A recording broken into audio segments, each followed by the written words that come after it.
नाग पंचमी की कथा। सालों पहले एक नगर में किसी सेठ के 7 बेटे रहते थे।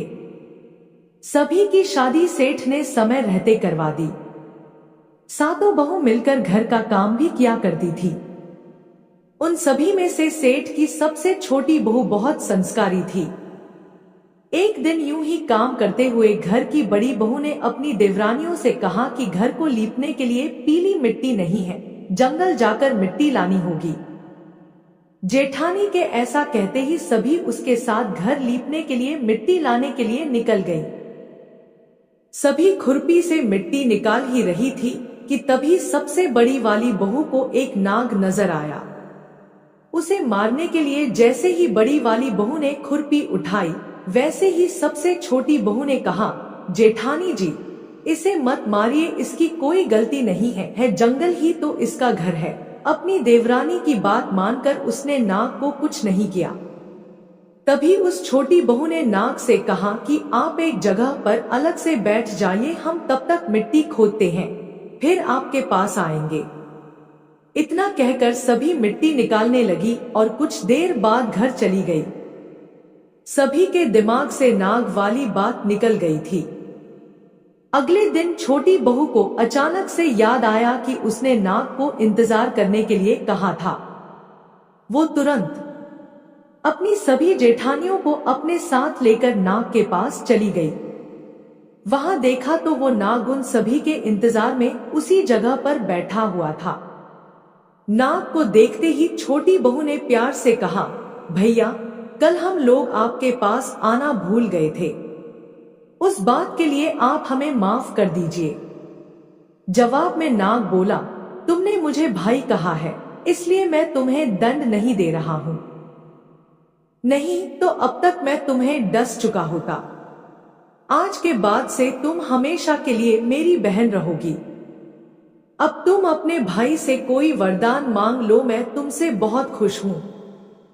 इतना सब सुनने के बाद छोटी बहू ने नाग से बोला, मेरा कोई भी सगा भाई नहीं है, इसलिए मैंने आपको भाई कहा था, अब से आप मेरे भाई हो। अब हमेशा मेरी रक्षा करना आपका फर्ज है, बस यही वरदान मुझे आपसे चाहिए। नाग ने हर कदम पर साथ देने का वादा किया और अपने रास्ते निकल गया। सेठ की सारी बहू भी अपने घर लौट गई। कुछ समय बाद नाग इंसान का रूप बनाकर अपनी बहन से मिलने सेठ के घर गया। उसने सेठ से कहा कि मेरी छोटी बहन को बुला दो, वो आपकी छोटी बहू है। पहले तो उनके मन में विचार आया कि बहू का कोई भाई ही नहीं था, फिर ये कहां से आ गया। फिर भी उन्होंने अपनी छोटी बहू को बाहर बुलाया। नाग ने फिर साथ में बहन को अपने घर लेकर जाने की बात की। सेठ ने इसकी भी आज्ञा दे दी। तभी नाग ने अपनी बहन से पूछा, कहीं तुम मुझे भूल तो नहीं गई हो ना? जवाब में बहन बोली, नहीं भैया, मैं आपको बिल्कुल नहीं भूली हूं। फिर नाग ने कहा, मैं तुम्हें अपने घर लेकर जा रहा हूं, तुम मेरी पूंछ पकड़कर पीछे पीछे चलती रहना। उसकी बहन ने वैसा ही किया। कुछ ही देर बाद वो एक बड़े से मकान में पहुंच गए।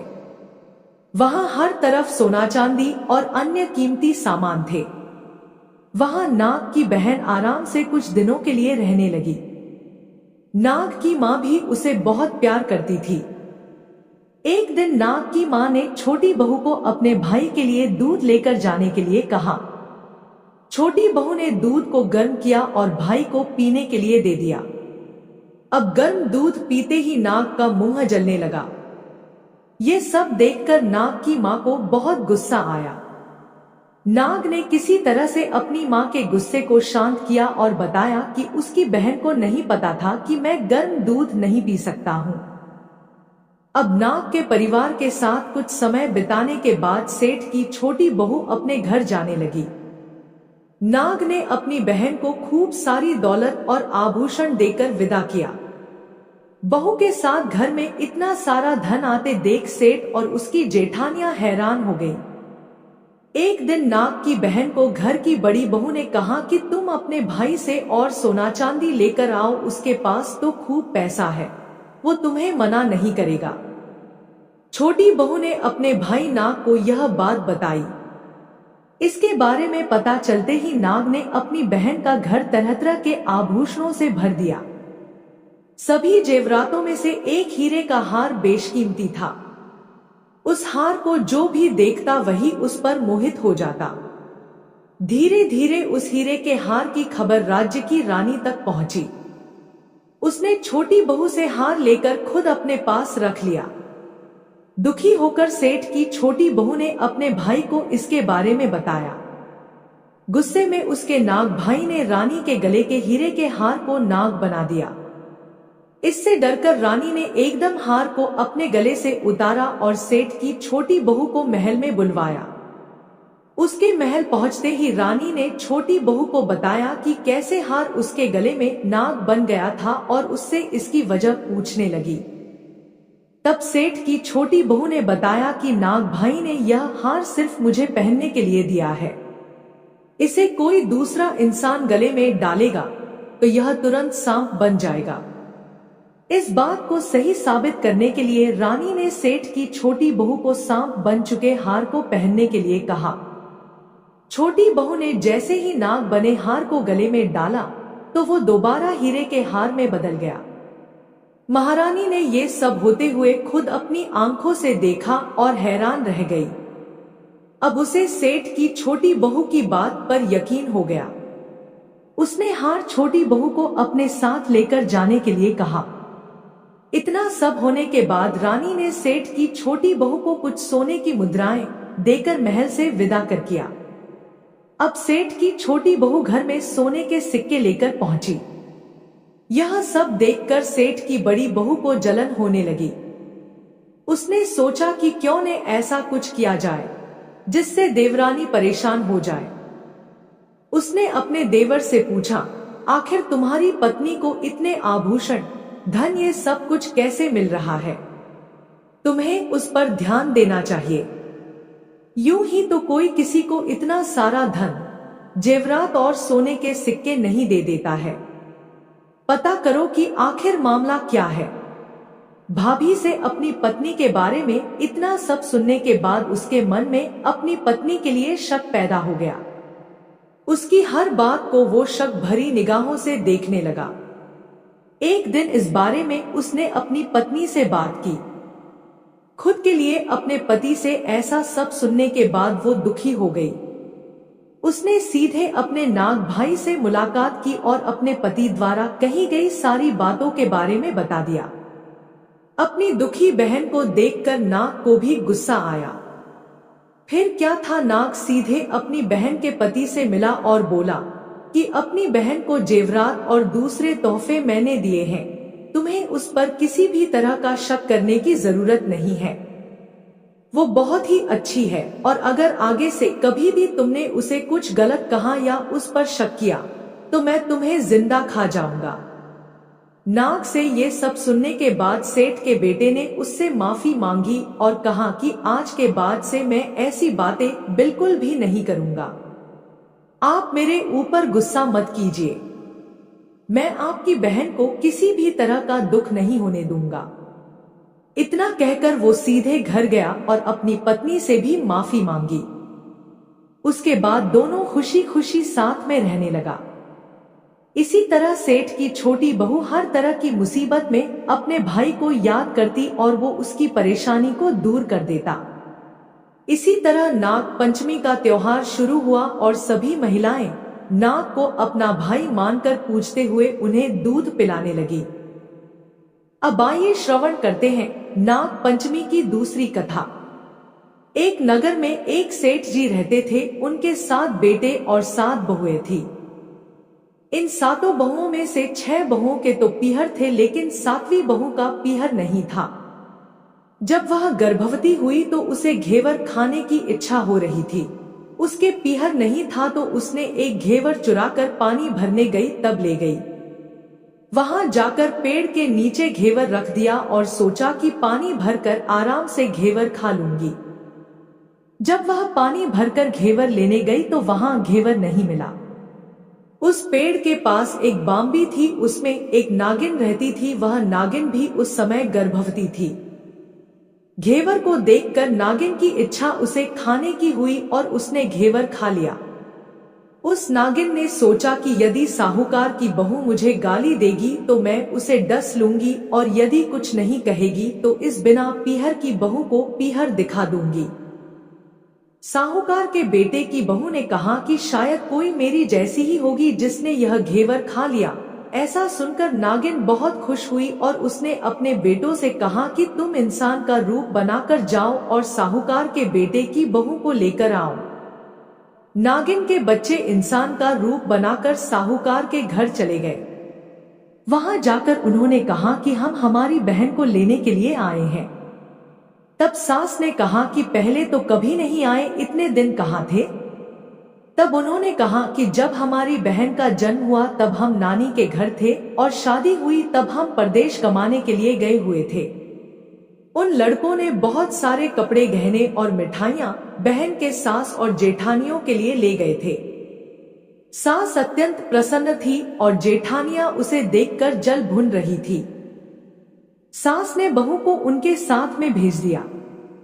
बॉम्बी के पास जाकर उन्होंने कहा, बहन हम नाग हैं। उस दिन जब तुमने पेड़ के नीचे घेवर रखा था तब तुम्हारा घेवर हमारी माँ ने ही खाया था। उन्होंने तुम्हें अपनी बेटी माना है, इस नाते से तुम हमारी बहन हुई। बहन अब तुम हमारी पूंछ को पकड़ लो और डरना मत। उनके कहने पर वह पूंछ पकड़कर बॉम्बे में चली गई। वहां पर उन्होंने उसे बहुत लाड प्यार और सुख से रखा। वहीं पर उसने एक लड़के को जन्म दिया। जब उसका लड़का थोड़ा बड़ा हुआ तब की बात है।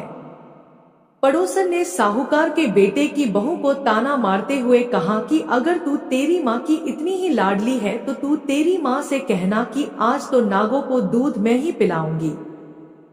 पड़ोसन का ताना उसे सहन नहीं हुआ। वह माँ से जिद करके नागों का दूध ठंडा करने लगी। अभी तक दूध ठंडा नहीं हुआ था, उससे पहले ही उसके बेटे ने घंटी बजा दी। घंटी की आवाज सुनकर छोटे बड़े सारे नाग दूध पीने के लिए दौड़ पड़े। जब उन्होंने दूध में मुंह लगाया तो बहुतों का मुंह जल गया। तब नाग क्रोधित होकर बोलने लगे कि हम बहन को काटेंगे। उसकी माँ ने उन्हें समझाते हुए कहा कि इसे मत काटो, यह तुम्हें आशीष देगी। तब साहूकार के बेटे की बहू ने कहा, जियो म्हारा नाग नागिनी, जियो म्हारा खड़िया ओड्या बीर। बीर उठावे देखनीरो चीर, चीर तो फट जाव पर, बीर जीता रेवे। थोड़े दिन बीत जाने के बाद पड़ोसन ने फिर से ताना मारा कि यदि तेरी माँ तुझ पर विश्वास करती तो तुझे 7वें कोठे की चाबी देती। उसने माँ से जिद करके चाबी ले ली और जब ताला खोला तो अंदर झूले में बाबा नाग झूल रहे थे। उसने बाबा नाग से कहा, सत सिया राम बाबा। उन्होंने कहा कि तूने सत सियाराम कर लिया वरना मैं तुझे डस लेता। तब उसने कहा कि आप तो मेरे पिता हो, मुझे कैसे डस सकते हो? और बोली, जियो नाग नागिनी, जियो वासुकी नाग। जीन मेरो लाड लड़ाया 9 करोड़ को हार। नाग देवता ने उसको 9 करोड़ का हार दे दिया। माँ ने अपने बेटों से कहा, साहूकार की बहू तो अब बड़े घरों में हाथ डालने लगी है, उसे ससुराल पहुंचा दो। नागों ने साहूकार के बेटे की बहू को बहुत से गहने कपड़े दिए और ससुराल पहुंचा दिया। कुछ दिनों बाद की बात है, उसका बच्चा झाड़ू तोड़ रहा था। ताई ने कहा, झाड़ू मत तोड़, इतना तोड़ने का शौक है तो तेरे नाना मामा के यहाँ से लाया होता। सांपों ने सुन लिया। माँ से जाकर कहा। माँ ने कहा, 2 झाड़ू सोने की बनवाओ, 2 चांदी की बनवाओ और दे आओ। ताइया देखकर जल गई। कहने लगी, इसके तो ताने मारने से धन बढ़ता है। कुछ दिनों के बाद की बात है, बच्चा गेहूं बिखेर रहा था। ताई ने ताना मारा, गेहूं बिखेरने का शौक है तो नाना मामा के घर से ले आता, हमारे यहाँ तो मत बिखेर। सांपों ने सुन लिया। फिर जाकर माँ से कहा। माँ ने कहा, 2 बोरी दाने सोने के घड़ाओ, 2 बोरी दाने चांदी के घड़ाओ और दे आओ। ताइया और जल गई। कहने लगी, इसे ताने मत मारो, इसका धन बढ़ता है। छोटी जेठानी लकड़ी लेने गई, वहां सांप था। उसने सोचा सबसे छोटी को भेजना चाहिए, सांप उसे खा जाएगा तो मुसीबत मिट जाएगी। छोटी बहू लकड़ी लेने गई तो वहां सांप बैठा था। बोली, भैया राम राम। सांप ने झट से पायल दे दिए, पहनकर छम छम करती चली आई। जेठानियां देखकर जल गई। 2-4 दिन बाद पान की गड्डियों में एक सांप देखा तो बड़ी जेठानी ने सबसे छोटी को पान लेने भेजा। उसने सोचा आज अवश्य सांप काट लेगा। सांप को देखकर छोटी बोली, भैया घर के क्या हाल चाल है? घर में सब ठीक तो है? सबको मेरा राम राम कहना। सांप ने मुंदड़ी पहना दी। जेठानियां फिर जल भून गई। उसका पति दुकान से आया तब जेठानियों ने सिखा दिया कि तेरी बहू के तो सांप बिच्छू से दोस्ती है। साहूकार का बेटा अपनी बहू से रात को कहने लगा, सच सच बता सांप बिच्छू तेरे क्या लगते हैं जो तुझे काट खाने के बजाय गहने देते हैं? बहू ने कहा, वो तो मेरे भाई भतीजे लगते हैं। फिर उसने सारी बात अपने पति को बताई। पति ने कहा, तो क्या तेरे भाई भतीजे तुम्हें ही बुलाते हैं? कभी अपने जमवाई को यानी हमें तो बुलाते नहीं है। आने कोने में छुपे सांपों ने बात सुन ली तो जाकर अपनी माँ से कहा। माँ ने कहा, दोनों को बुला लाओ। वे इंसान का रूप बनाकर दोनों को व बच्चे को बुला लाए। खूब कपड़े गहने देकर तीनों को विदा किया। ऐसा समर्थ पीहर नाग पंचमी की कहानी कहने वाले को, नाग पंचमी की कहानी सुनने वाले सबको मिले।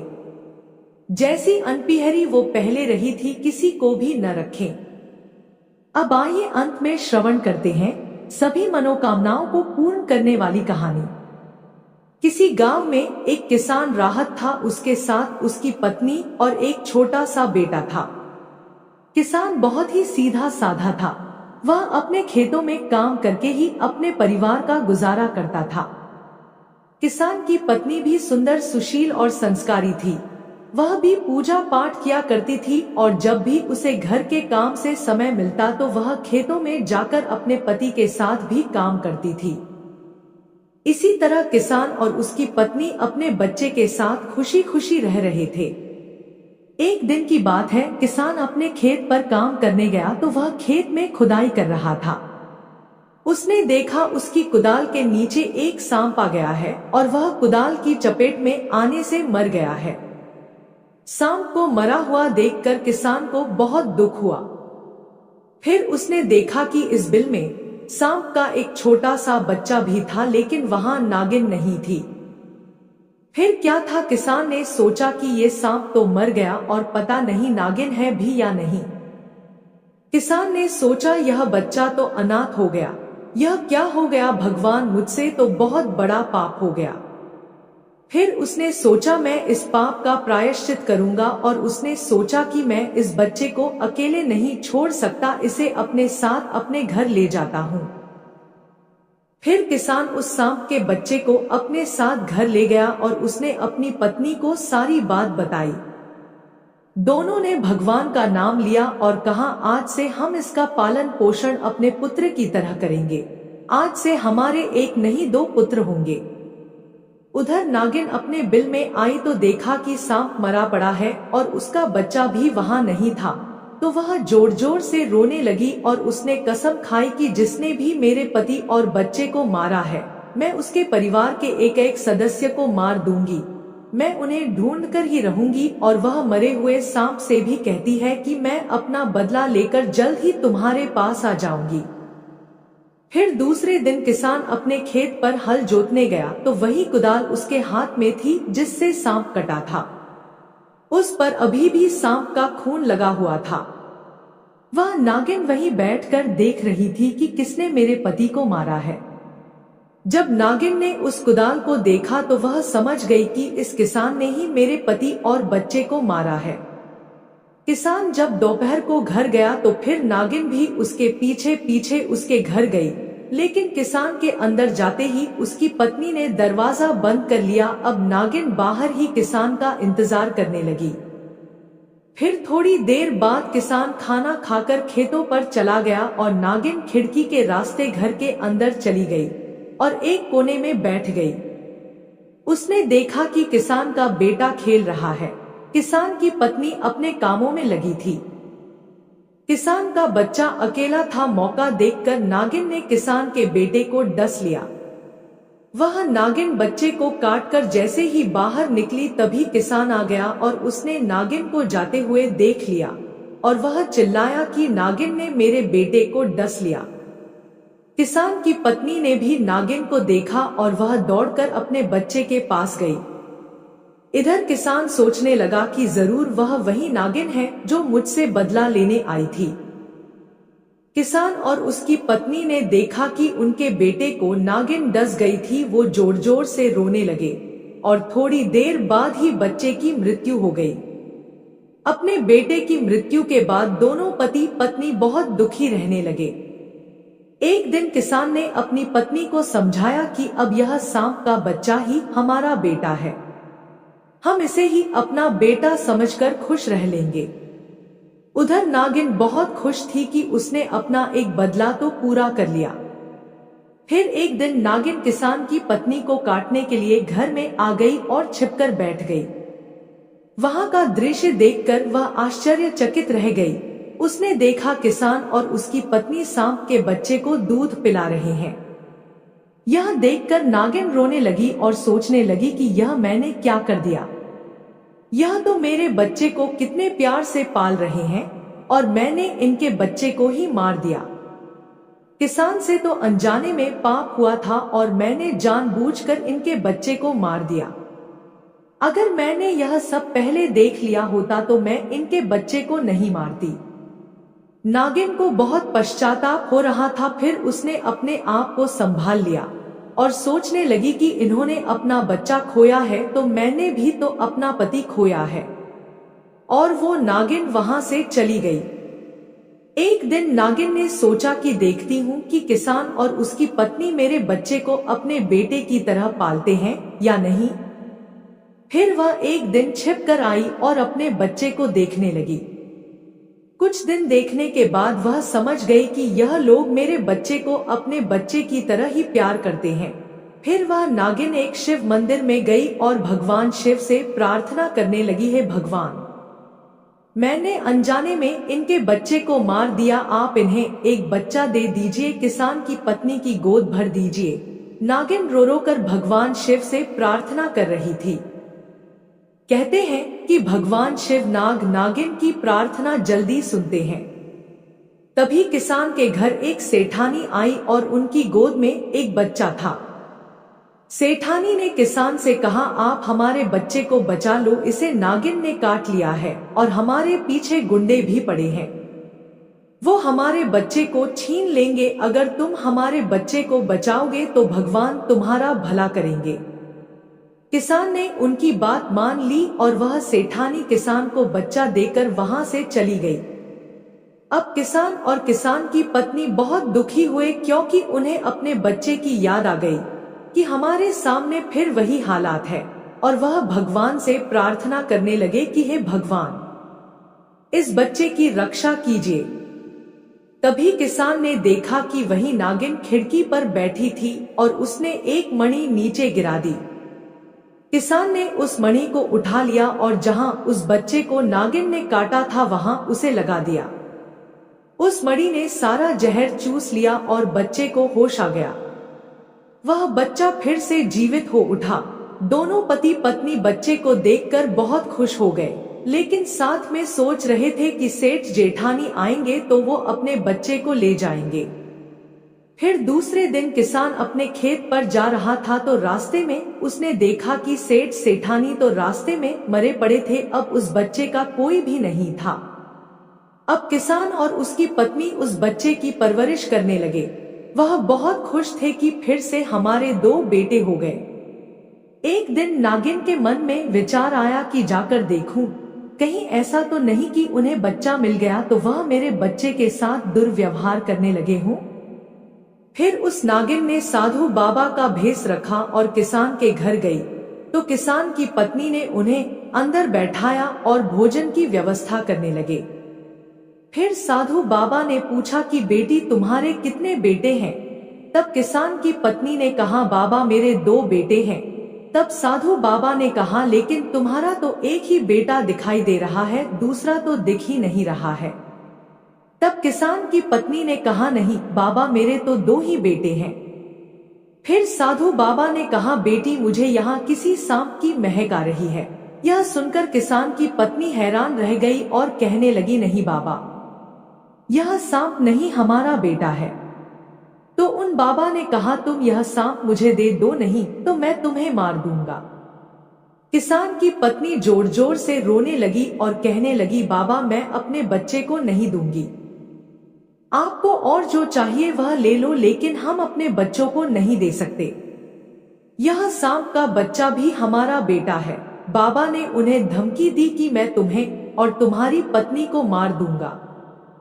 तब किसान ने कहा बाबा आप मेरी जान ले लीजिए, लेकिन मेरी पत्नी को छोड़ दीजिए, क्योंकि मेरे बच्चे अभी बहुत छोटे हैं, उन्हें अपनी माँ की जरूर है और वही उन्हें पाल सकती है। तब साधु बाबा ने कहा तो जो मणि तुम्हारे पास है वह मुझे दे दो। तब किसान ने कहा ठीक है बाबा मैं उस मणि का क्या करूंगा। किसान ने वह मणि उन्हें दे दी। वह लेकर बाबा घर से बाहर निकल आए और वह नागिन अपने असली रूप में आ गई और उसने सोचा किसान और उसकी पत्नी मेरे बच्चे को बहुत प्यार करते हैं और अपने बच्चे की तरह ही पालते हैं। अब उसका भ्रम दूर हो चुका था। फिर वह अपने पति के पास गई और कहा आज मेरा वचन पूरा हो गया, अब मैं तुम्हारे पास आ रही हूँ, अब मेरे जीने का कोई मतलब नहीं है। और उस नागिन ने अपने पति के पास ही अपने प्राण त्याग दिए। फिर थोड़ी देर बाद किसान बाहर निकला तो देखा कि वह नागिन मरी पड़ी है और वह मणि भी उसके पास पड़ी है। फिर किसान सारी बात समझ गया कि यह वही नागिन है, ये हमारी परीक्षा लेने आई थी और अपने बच्चे को देखने आई थी। फिर किसान और उसकी पत्नी दोनों ने मिलकर नागिन का अंतिम संस्कार कर दिया, जिससे उनकी मुक्ति हो गई। अब किसान और उसकी पत्नी अपने दोनों बच्चों के साथ सुखपूर्वक रहने लगे और नागिन की दी हुई मणि के कारण उनको किसी प्रकार की कोई कमी ना रही। जय हो भगवान शिव की, जय हो नाग देवता की।